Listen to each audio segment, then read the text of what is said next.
for this, bro. I'm actually sweating so bad, but I want to stay one more minute. I put myself on a timer.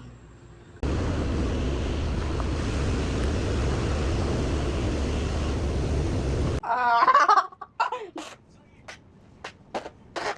Ah! Ah! Ah! Ah! Ah! What are you doing? What are you doing, huh? What are you doing? Gonna touch you.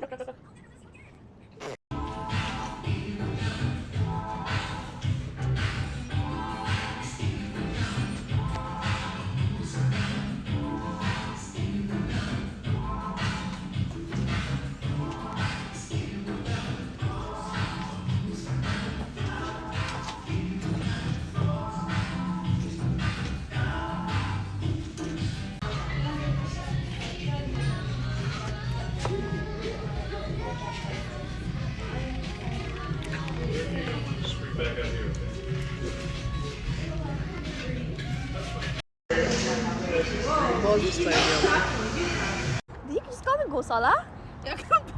Here. What the hell is wrong with you, Medina? Stop. That guy's looking at me really like, what? Hold on.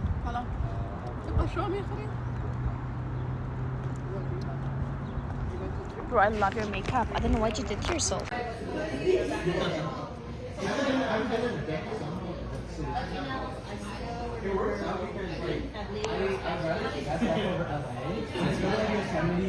Actually, this is not the place.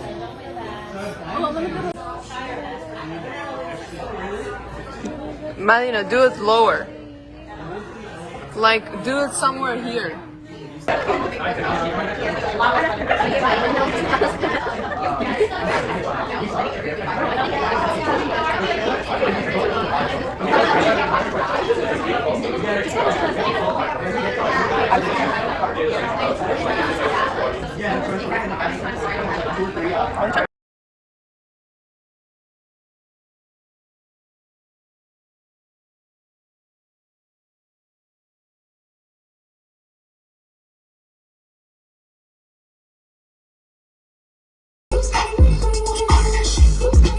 Who's calling this?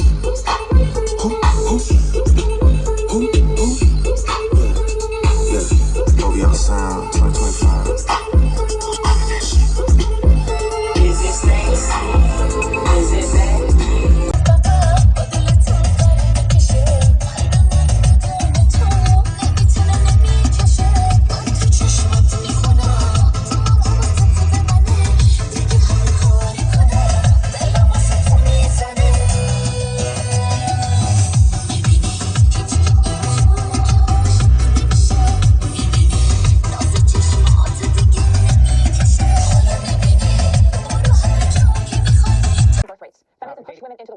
You hit the nail on the head with this, Katie. It is not the fault of feminism or feminists that you are not a stay-at-home wife or mother. It's the fault of your empty bank account and the fault of the men who don't want to marry and retire you. The home is not a woman's place because women are conscious human beings, not public property. And those conscious human beings, those women, get to decide where their place is, what they would like to do with their lives. My very shallow goal and dream and hope for feminism is that one day women's choices will not inspire discourse in the same way that men's choices do not inspire discourse. I am so tired of getting on social media and watching, at best, a bunch of brain-dead women who do not know how stupid they sound, how dangerous they are being espousing anti-feminist rhetoric, and at worst, evil women who are smart enough to pander to men and don't care how dangerous they're being or how stupid they sound, run their mouths on podcasts, on YouTube channels, other corners of the internet, and the news. If you hate feminism so much as a woman, shut your mouth and get back in the kitchen. The only place you'd be allowed if it weren't for feminists and feminism. Feminist PR has been horrific over the past couple of years, partially because of anti-feminist rhetoric from women, though mostly due to misogynistic rhetoric from men. We have so many things we need to go over and set straight, starting with the most simple. Feminism is not the act of hating men. It is not the act of hating motherhood. It is not the act of rejecting marriage. It is not women being superior to men. Feminism is the belief in and advocacy for the political, economic, and social equality of all genders, most often focused on challenging and dismantling systems and norms that disadvantage women, like the patriarchy. Feminism as a movement fights for tangible rights like voting, equal pay, education, freedom from gender-based violence. Feminism as an ideology challenges cultural beliefs and power structures that sustain sexism, misogyny, and gender inequality. You don't have to be a raging lunatic to be a feminist. You don't have to be angry all the time. You don't have to reject marriage or motherhood. You don't have to hate men. You don't have to do or believe half of the things the internet tells you have to do or believe to be a feminist. You have to believe in and advocate for the political, economic, and social equality of all genders, which will primarily focus on uplifting women due to society currently being patriarchal. The three things that piss me off about anti-feminist women are their overall lack of logic, their inability to critically think and come to logical conclusions, their inability to accurately assess facts and data, their blatant hypocrisy. Most of these people are grifters and or severely detached from reality. Going on the news as a woman to say that women should be in the home and not on the news?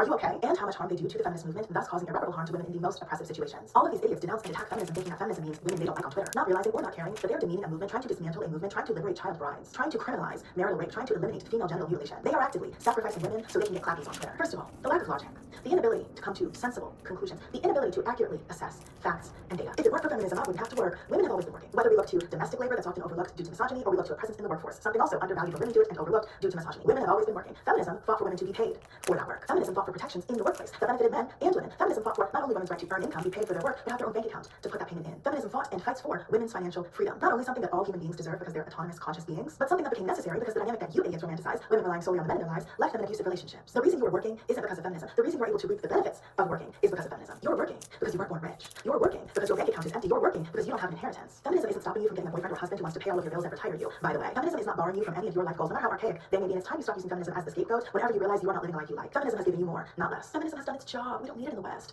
What world are you living in? Because it isn't the Western one. Women are still grossly underrepresented in positions of political and corporate power. They make up half the population and a fraction of leadership. 1 in 3 women will experience sexual or physical violence from a male intimate partner in her lifetime. 1 in 3 women are still the primary targets of domestic violence, and domestic violence still remains one of the most under-prosecuted crimes in the legal system. Marital rape was not federally criminalized until 1993, and in some states, the penalties remain lighter than for rape committed by a stranger. The law still has not decided that a wife's body belongs to her. Reproductive rights and rights to privacy are actively being dismantled. Abortion access has been gutted, which means women are being denied life-saving care and procedures because doctors are afraid of retaliation from the federal government. Legislation written by people who are not doctors to police bodies they do not have. Maternal mortality in the United States is higher than any other developed nation and is rising. Black women die in childbirth at nearly 3 times the rate of white women. The medical system continues to dismiss women's symptoms and pain, meaning women are dying of treatable conditions, illnesses, ailments because nobody listened to them. Medical research has historically used male bodies as the defaults, meaning conditions that primarily affect women, endometriosis, for example, take 7 to 10 years to diagnose because the medical system does not prioritize them. Unpaid domestic labor, cooking, cleaning, taking care of the house, taking care of the children still disproportionately falls on women, mostly